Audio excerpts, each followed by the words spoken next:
Mulher,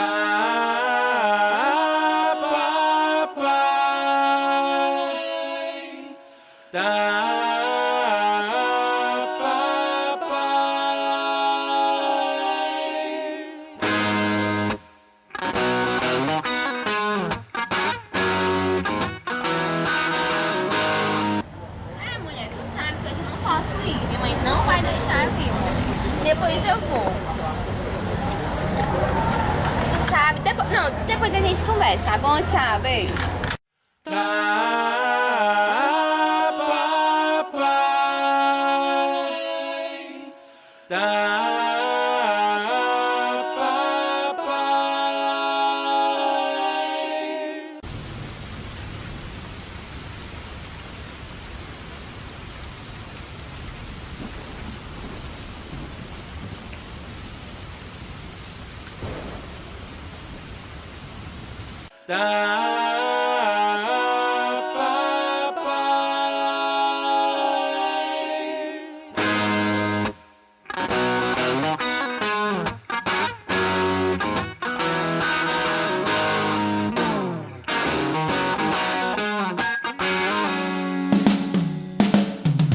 Eu vou fazer você gostar, eu vou fazer você querer.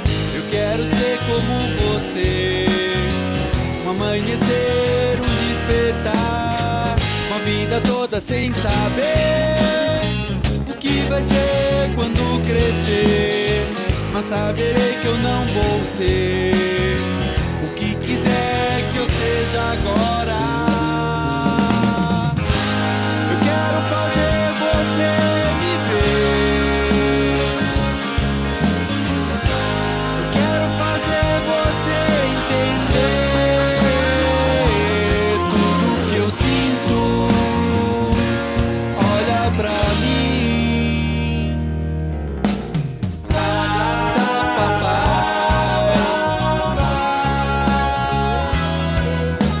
tá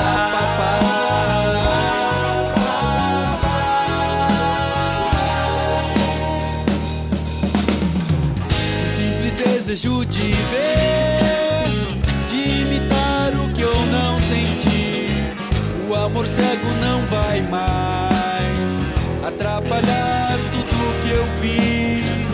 Tá, papai, pra esquecer o meu passado com você e novamente ouvir tua voz e outra ordem pra cumprir.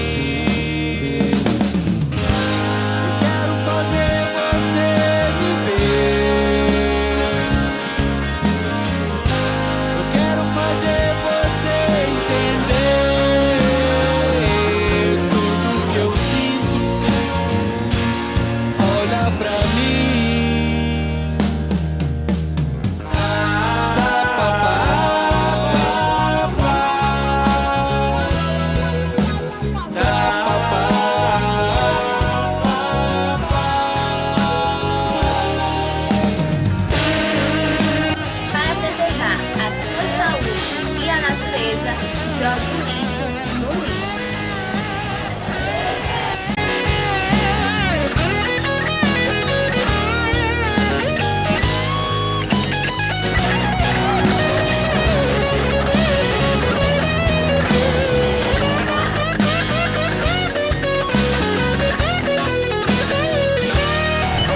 Quando você cuida da natureza, você cuida da sua saúde e da saúde de outras pessoas. Preservar é sinônimo de prevenção de doenças. Pense nisso. Tá, papai, vou esperar.